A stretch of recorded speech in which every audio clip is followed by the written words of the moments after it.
মৃত্যুদণ্ডপ্রাপ্ত শেখ হাসিনা এবং কামালের বিরুদ্ধে ইন্টারপোলে রেড নোটিশ জারির প্রক্রিয়া চলছে।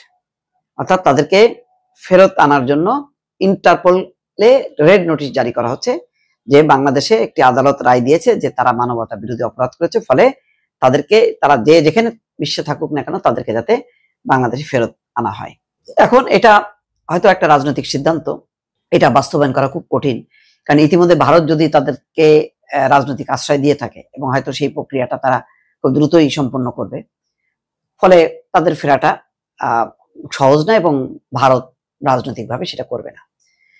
ভারতের শাসক দলের এক লোক, যে পশ্চিমবঙ্গের মূল নেতা শুভেন্দু অধিকারী, দেখেন তিনি কি বলছেন, তাতেই বুঝতে পারবেন যে ভারতের অবস্থানটা কি হইতে পারে। পাকিস্তানের নির্দেশেই শেখ হাসিনার রায় হয়েছে। তারা যদি এই কথা মনে করে থাকে, ওই যে তারা বাংলাদেশের এই অভ্যুত্থানকে মনে করে জঙ্গিদের একটা অভ্যুত্থান, জঙ্গিরা এই পট পরিবর্তন ঘটিয়েছে, এটা কোনো গণতান্ত্রিক আন্দোলন না, গণ অভ্যুত্থান না, এটা জঙ্গিদের একটা অভ্যুত্থান, এটা কুয়ের মতন তারা মনে করে। এখন এই যে আজকে প্রসিকিউটর তামিম, তাকে বরাত দিয়ে এখন এই মুহূর্তে চলছে যে ইন্টারপোলে রেড নোটিশ জারির প্রক্রিয়া চলছে। রেড নোটিশ হয়তো জারি হবে, কিন্তু শেখ হাসিনা ফিরবে না। কারণ ওই যে বিজেপির মনোভাব, শুভেন্দু অধিকারী বিজেপির মূল নেতা পশ্চিমবঙ্গের, সে বলছে যে এটা পাকিস্তানের নির্দেশেই হয়েছে, এটা কার্যকর হওয়ার কোনো সম্ভাবনা নেই। তিনি বলছেন যে শেখ হাসিনা বাংলাদেশি হলেও বাঙালির সংস্কৃতির চর্চার সঙ্গে যুক্ত এবং তিনি একজন প্রগতিশীল মুসলমান, কখনোই চরমপন্থার সঙ্গে সম্পৃক্ত ছিলেন না বলে মন্তব্য করেন। ওই যে চরমপন্থা, তার মানে হচ্ছে তাদের মাথার মধ্যে আছে যে বাংলাদেশে গণতান্ত্রিক রাজনীতি আর একটা হচ্ছে জঙ্গিবাদ, মৌলবাদ। তো গণতান্ত্রিক রাজনীতির প্রধানকে, সে হচ্ছে শেখ হাসিনা, আর মৌলবাদ জঙ্গিবাদ মানে হচ্ছে বিএনপি, জামাত। তারা যেহেতু একটা পট পরিবর্তন হয়েছে এবং তাদের প্রতিনিধি হিসেবে ডক্টর মোহাম্মদ ইউনূস এখন দেশ শাসন করছে, ফলে বাংলাদেশ কখনোই মানে তাদের যেই রায় যাই করুক না কেন, বিচার যাই করুক না কেন, এটাকে সঠিক মনে করবে না। এবং এখন তো তারা হিউম্যান রাইটস ওয়াচের যে বিবৃতি সেটাকে ধারণ করবে, বলবে যে এই যে WHO, হিউম্যান রাইটস ওয়াচ, তারাও বলছে যে এই বিচার নিয়ম মাফিক হয়নি, আইনানুগ পন্থায় হয়নি, আন্তর্জাতিক যে রীতি সেই রীতিনীতি ভঙ্গ করেছে। এটাও তাদের একটা বড় একটা হাতিয়ার হবে। এটাকে ধরে আসলে শেষ পর্যন্ত ইন্টারপোলের মাধ্যমে রেড নোটিশ জারি হোক আর যাই হোক না কেন, শেখ হাসিনাকে ফেরানো সম্ভব না, যতক্ষণ না পর্যন্ত ভারতের সাথে একটি রাজনৈতিক সম্পর্ক, কূটনৈতিক সম্পর্ক স্থাপিত না হবে। দর্শক, নির্বাচন আগামী ফেব্রুয়ারিতে অনুষ্ঠিত হতে যাচ্ছে। গোটা বাংলাদেশের মানুষ আনন্দিত, কারণ গোটা বাংলাদেশের মানুষ চায় তাদের প্রিয় নেতাকে ভোটের মাধ্যমে নির্বাচিত করতে। ঠিক কিনা?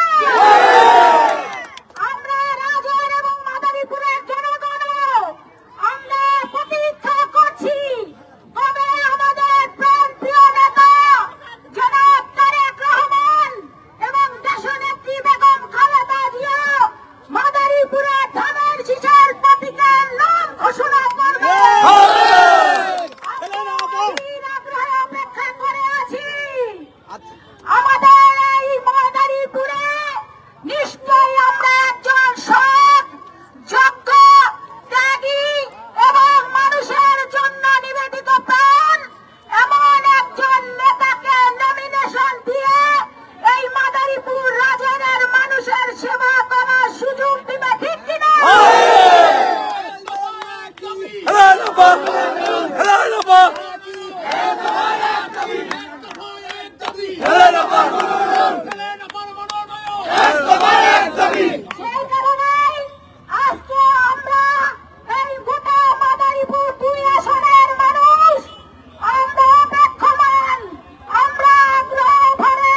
আমরা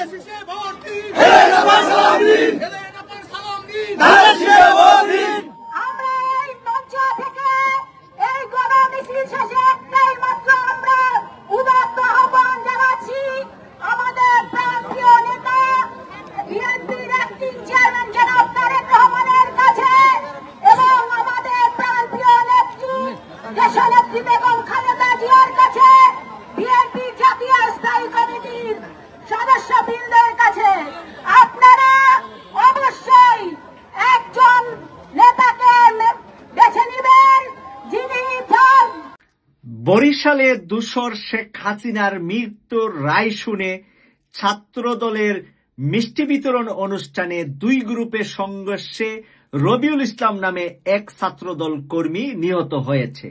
আমি আমার প্রিয় দেশবাসীকে বলতে চাই, এই স্বৈরাচার শেখ হাসিনাকে এই জায়গায় আনতে আমাদের এত মানুষের জীবন দিয়েছে, আর আজকে তার রায় শুনে মিষ্টি খেতে গিয়ে আপনারা যদি দুই গ্রুপে মারামারি করে একজন নিজেদের মানুষ মেরে ফেলেন, এর চাইতে লজ্জার, এর চাইতে অপমানের, এর চাইতে আর লজ্জা পাওয়ার কি আছে আমাদের?